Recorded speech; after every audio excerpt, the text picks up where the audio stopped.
academic essays. Do you remember what I said? Does that ring a bell? What can you do on this one that you usually are not going to do?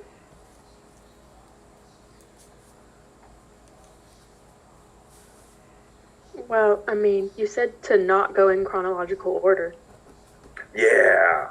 Oh, that's huge. I definitely don't want you to just give me the plot.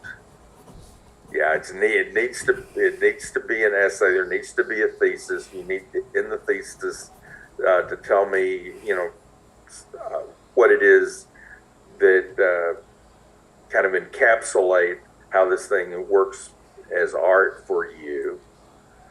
Anybody else? Anything else you remember I said that could be that when we're normally writing essays, we tend to do References?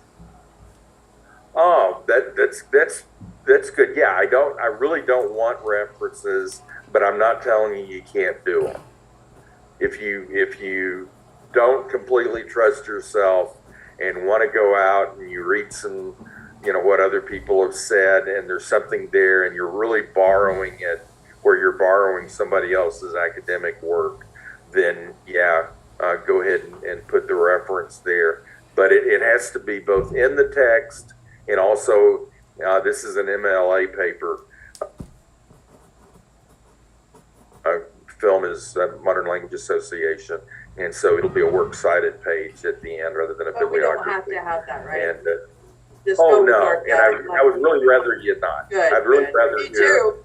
yeah, what you have to say about it and what your thinking is, and I trust you on it. I think you'll do fine without doing that. So the last thing I want is you to go out and get a bunch of different people's ideas and just collage it together as, where it's not even really your thinking. It's just, all these other people's thinking cut together.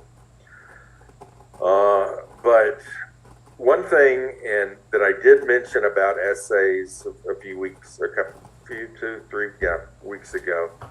is that normally they're really narrow in their thesis. They have a very narrow topic. Normally, if you were going to write about, let's say, Pleasantville, you would write just about the black and white photography and how that works. Or you might just write on the effect of the art pieces in it. Something like that. Or something specific about the editing or any of the filmic elements of it. Or even in the larger sense of the narrative itself, it's still, you could easily do a really good paper, just on Bud or David, his character, something like that. And so another way this is going to be a little different for most academic essays is I really do want it broad-based enough for you to be able to tell me anything intelligent you have to say about this film that makes it work as a cohesive whole, as a piece of art. So I have a question, like if we wanted to use, if I wanted to use color and reference that to art, could I put it into how artistic it is as far as color, and bring different emotions in and things like that? Can I just leave